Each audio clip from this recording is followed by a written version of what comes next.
देखिए हम बात कर रहे हैं कोऑर्डिनेट ज्योमेट्री, निर्देशांक ज्यामिति। इसमें एक्सरसाइज 7.1 पूरी कर ली, यानी कि हमने डिस्टेंस फॉर्मूला कवर कर लिया, मिड पॉइंट फॉर्मूला कवर कर लिया, और बात कर रहे थे हम किसकी, सेक्शन फॉर्मूला की। और सेक्शन फॉर्मूले में कोऑर्डिनेट ज्योमेट्री के अंदर एक्सरसाइज 7.2 में कुछ इंपॉर्टेंट क्वेश्चंस हैं जो ज्यादातर पेपर में पूछे ही जाते हैं। तो जैसे ये वाला क्वेश्चन दिख रहा है, तो इसमें क्या कहता है, if a and b are -2, -2 and 2, -4 respectively, find the coordinate of p such that AP is equal to 3/7 AB and P lie on the line segment AB। क्या कहता है क्वेश्चन, देखिए पहले क्वेश्चन की थ्योरी समझिए। क्या कह रहा है, if a and b are, यानी कि a के कोऑर्डिनेट ये, b के कोऑर्डिनेट ये, फाइंड द, यानी कि a और b के दो एंड पॉइंट हैं, ठीक है, यानी कि a और b के कोऑर्डिनेट हैं। Find the coordinate of p, p के कोऑर्डिनेट फाइंड आउट करने हैं, AP इक्वल टू इतना and P lie on the line AB। यानी कि क्या कहता है वो, यहां समझिए, एक पॉइंट A है, एक पॉइंट B है, A के कोऑर्डिनेट हैं -2, -2, B के कोऑर्डिनेट हैं 2, -4। यहां से यहां तक समझ में आ गया। Find the coordinate of P, यहां पर कोई पॉइंट P है, क्यों लिया ऐसा, क्योंकि AP 3/7, अगर ये 3 पार्ट है तो ये 7 पार्ट है, ठीक है। तो यहां पे अगर हम देख रहे हैं, हमें P के कोऑर्डिनेट निकाल, देखो एक चीज समझिए, A अगर 3 पार्ट है, PB, और टोटल कितना दे रखा 7AB का, तो यानी कि कितना पार्ट होगा, 4 पार्ट होगा। लेकिन कैसे निकालेंगे वो देखिए। तो यहां पे हमें कहता है कि AP ratio, AP equal to 3/7 AB, ये गिवन है। अब जब ये गिवन है, अब हमारे पास तो P इस पे लाई कर रहा है, हमने इंटरनली फॉर्मूला पढ़ा है, यानी कि हमें दो चीजें चाहिए, एक AP और एक PB। तो AP अगर हम इसे इधर मल्टीप्लाई कर दें, यहां ध्यान से देखो, समझ में आ गया। मुझे AB की रिक्वायरमेंट नहीं है, क्योंकि हमें रेशियो किसका चाहिए, AP और PB का। तो यानी कि हम क्या कर सकते हैं, AB को AP प्लस PB लिख सकते हैं, लिख दिया। तो 7AP 3AP plus 3PB, clear है। तो 7AP से अगर 3AP माइनस कर दिया तो कितना बचा, 4AP, और इधर हो गया 3PB, क्लियर। अगर हम इसे देखते हैं तो यहां से आ जाएगा AP अपॉन PB 3/4। यही तो बोला था मैंने कि अगर ये टोटल 7 है तो ये 3 है, तो ये PB कितना होगा, 4, यानी कि 3 और ये 4। तो यहां से AP रेशियो PB कितना हो गया, 3/4। तो इस तरीके से बड़ी आसान, देखो मेथड और भी है कि मैं यहां पे क्या करूं, AP को PB भी बना सकते हैं जैसे हमने यहां पे, तो वो उससे मुझे सबसे ज्यादा सिंपल यही तरीका लगता है कि हम AB की वैल्यू पुट करते हैं, AP प्लस PB। तो यहां से जब मल्टी 3AP 3PB, AP से 3AP गया तो 4AP 3PB, AP upon PB 3/4, तो AP रेशियो PB 3/4, क्लियर है। अब वो कहता है कि क्या, find the coordinate of P, हमें P के कोऑर्डिनेट निकालने हैं। तो यानी कि मैंने बताया कि ये कितने के इक्वल होगा, M1 रेशियो M2। तो इसकी वैल्यू M1 3 और M2 कितना हुआ, 4, लिख दिया, AP 3 और M2 4। अब ये x1 y1 कल किया था, x2 y2, ठीक है। अगर आपने पिछली वीडियो नहीं देख रखी तो इसके कॉन्सेप्ट के लिए पहले उसे देखिए, तब आपको ये एकदम कॉन्सेप्ट क्लियर हो जाएगा। अब जैसे हमें निकालना है coordinate of P, coordinate of P, P के कोऑर्डिनेट क्या होंगे, M1 x2 M2 x1 M1 plus M2 coma m1/2 upon m1 plus m2। यही तो फॉर्मूला लिखाया था कल, क्लियर है? m1 देखिए, मैंने फिर भी कल भी कहा, आज भी कह रहा हूं, ये याद नहीं करना, बस फॉर्मूला लिख दिया, खेल खत्म। हमें नहीं देखना वहां क्या लिख रहा है। यहां से देखिए, क्रॉस मल्टीप्लाई, 3 2 जा 6, देखा, 3 2 जा 6, 4 2 जा 8 upon m1 plus m2, 3 plus 4 कितना हो गया 7, क्लियर है? सेम ऐसे ही 3 4 जा 12 और यहां से 4 2 जा 8 अपॉन 7, क्लियर है? तो 6 में से 8 गया -2/7 और यहां से -20/7। एक बार दोबारा देख लीजिए, हमने क्या करा, अगर वहां से देखना चाहे, डायरेक्ट नहीं आ रहा समझ में, तो कैसे करेंगे?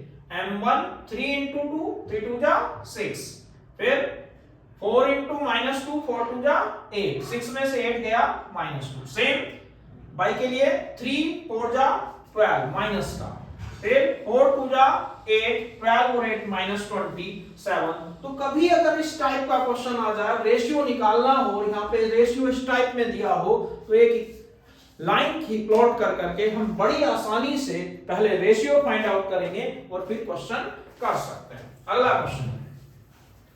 क्वेश्चन क्लियर हो गया होगा? अब देखिए क्वेश्चन नंबर 2, यानी कि क्या कहता है,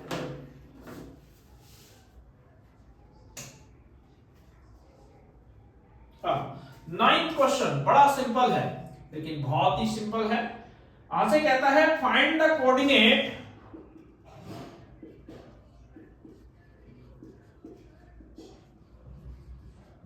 coordinates of the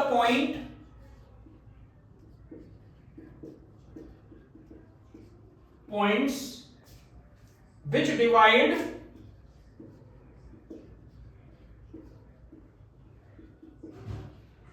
the line segment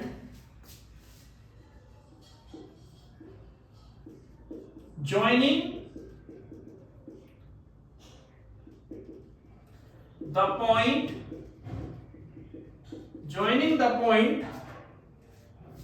A -2, 2 and B 2, 8 into 4 equal part,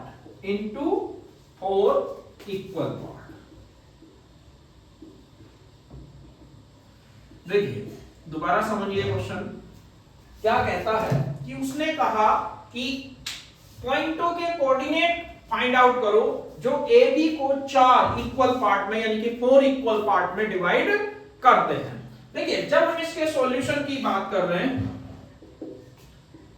ये ए है,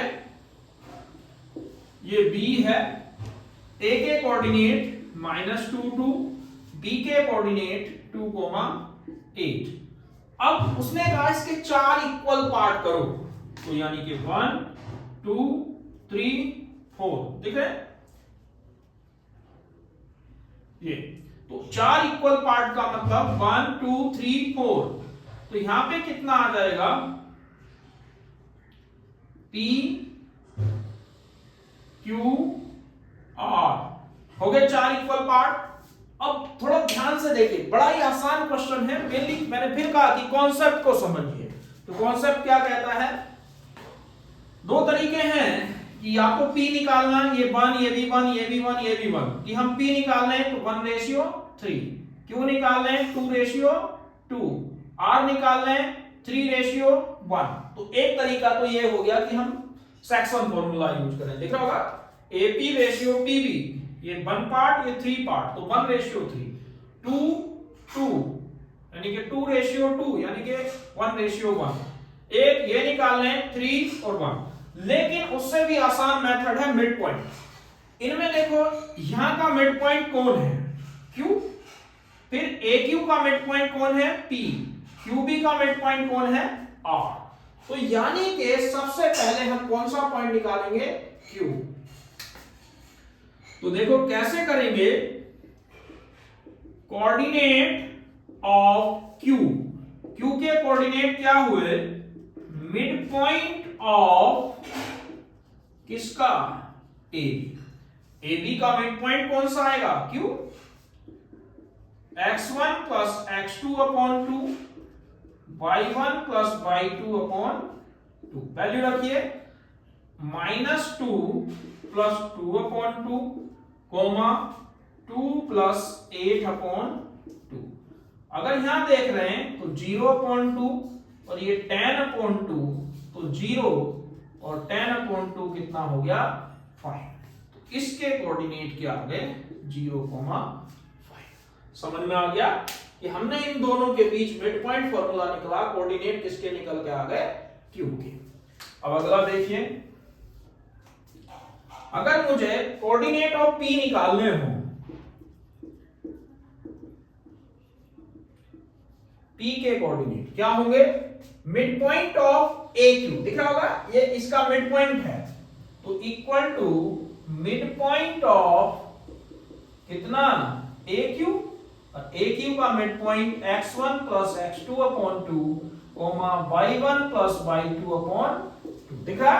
अगर हमें p का कोऑर्डिनेट निकालने इन दोनों, तो -2 प्लस 0, -2 प्लस 0 अपॉन 2, 2 प्लस 5, अगर हम यहां देख रहे हैं, दिख रहा है 2 प्लस 5, इन दोनों के बीच लगा दिया तो p निकल आएगा, ये p निकलेगा इससे, तो कितना आ गया, -2 अपॉन 2, -1, और ये हो गया 7 अपॉन 2। निकल गए p के। r पे आ जाओ, r किस किस का मिड पॉइंट है, इसका। तो अगर हमें कोऑर्डिनेट ऑफ r क्या होंगे, फिर से x1, मिड पॉइंट किसका है, क्यू बी,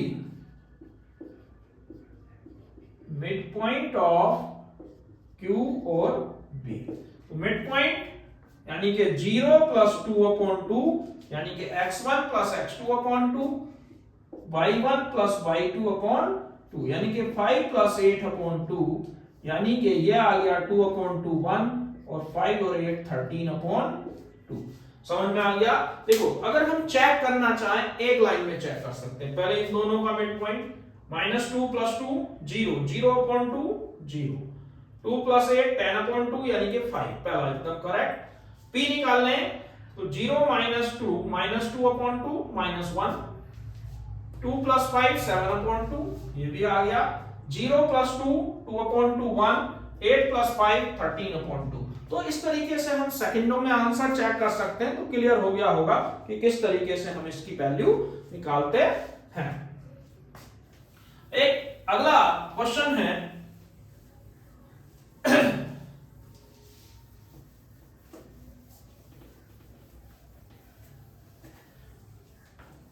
देखिए क्वेश्चन नंबर 10 क्या कहता है, ये भी पेपर में आया हुआ है, find the area of rhombus. देखिए find the area of rhombus, area of rhombus if its vertex are,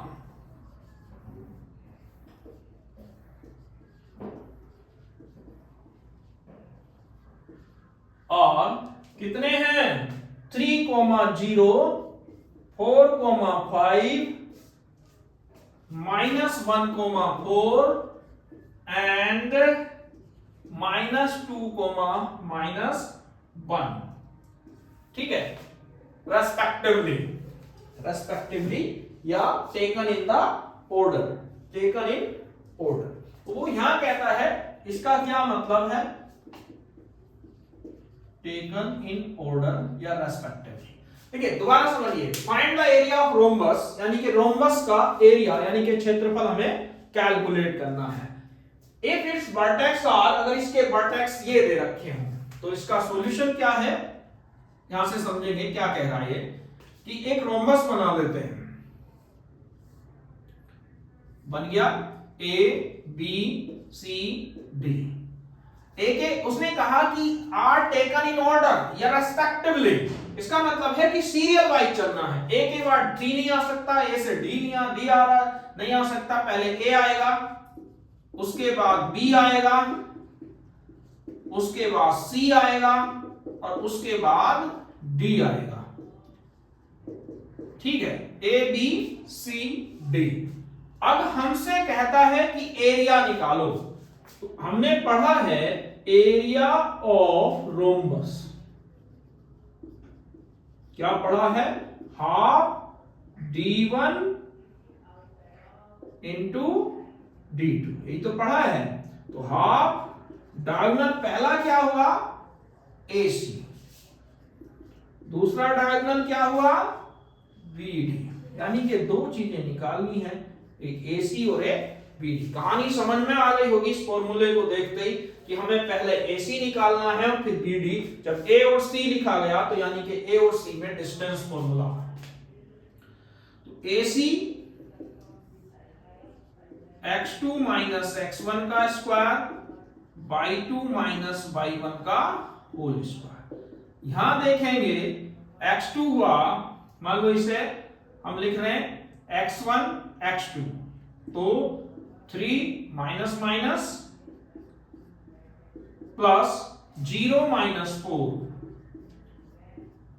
3 plus 1 कितना हो गया? 4 प्लस 4, तो 4 4 जा 16 प्लस 16 यानी कि कितना आ गया? √32 यूनिट। चाहो ऐसे ही लिख लो, नहीं तो सोल्व भी कर सकते हैं। ठीक है, अब हमें क्या निकालना है? BD। फिर √x2 माइनस x1 का स्क्वायर बाई 2 माइनस बाई 1 का होल स्क्वायर। चलिए यहां से जब वैल्यू रख रहे हैं BD में, तो 4 प्लस 2 5 प्लस 1, ठीक है, 4 2 6, 6 6 जा 36 प्लस 6 6 जा 36, तो ये कितना हो गया? √72। क्लियर? इतने यूनिट निकल के आ गया। समझ में आ गया? पहले करा दिया है 7.1 में कि डिस्टेंस फॉर्मूला कैसे यूज करते हैं। तो हाफ AC कितना आया? AC की वैल्यू आई √32 और इसकी वैल्यू आई √72। अगर दोनों को एक साथ फैक्टर कर लें ऐसे, 32 4 4 2, ठीक है। अगले के देखिए, इसके अगर फैक्टर कर रहे हैं, अभी करे थे 36 इंटू 2 यानी कि 6 इंटू 6 इंटू 2। क्लियर है? कहां से करें? ऐसे। तो 16 प्लस 16, तो अगर 16 कॉमन ले लें तो ये आ जाएगा 4√2 यानी कि 4 इंटू 4 इंटू 2। इसे 36 था तो 36 के 6 प्लस 6 और 2 से अगर 36 2 इंटू 36 72, तो यानी कि 2, यानी कि एक ये आ गया, एक ये आ गया और एक ये आ गया। तो हाफ इंटू 4 इंटू 2 से 2 कैंसिल, तो 6 4 जा 24 स्क्वायर यूनिट। ठीक है, यहां हमने देखिए यूनिट लिखा, यहां स्क्वायर यूनिट, क्योंकि ये डिस्टेंस है तो यूनिट आएगी और ये एरिया हो गया तो स्क्वायर यूनिट आएगा, क्योंकि यहां दो साइडें आ गई D1 और D2। ठीक है, एक क्वेश्चन और देखेंगे। समझ में आ गया?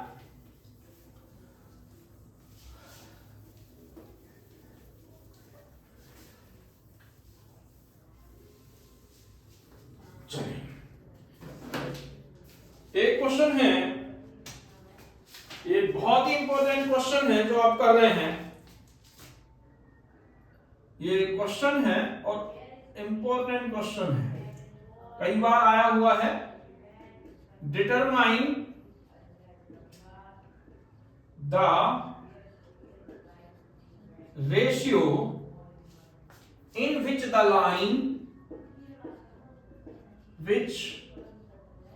लाइन कौन सी 2x plus y minus 4 equal to 0 divides the line segment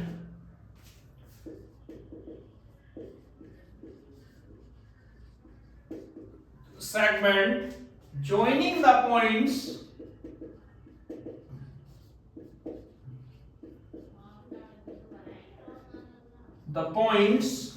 A 2, -2 and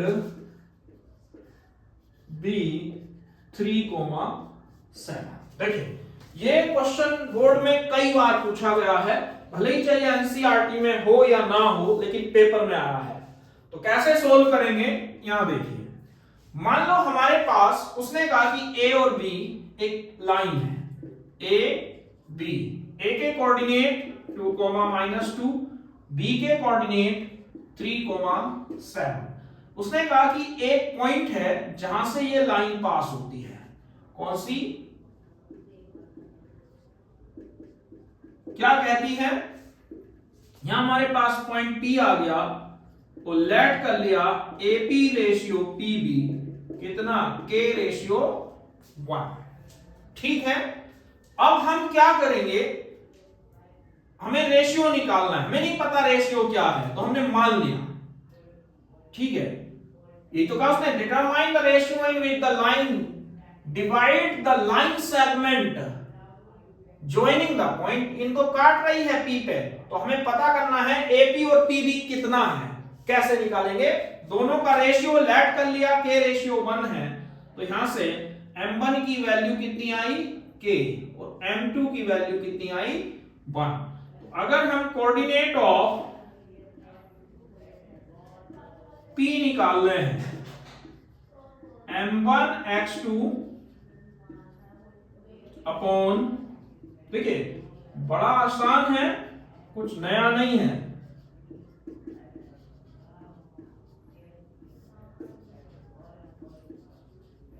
अगर हम यहां सोल्व कर रहे हैं, M1 कितना है,